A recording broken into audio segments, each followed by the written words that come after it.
Всем привет, это компания Alcor, и сейчас хочу показать промежуточный этап.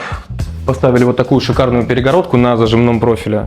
Фишка ее в том, что профиль монтируется без каких-либо монтажных зазоров, он устанавливается по факту уже на готовые стены и готовый потолок. В дальнейшем приносятся стекла и уже устанавливаются в саму раму самой перегородки.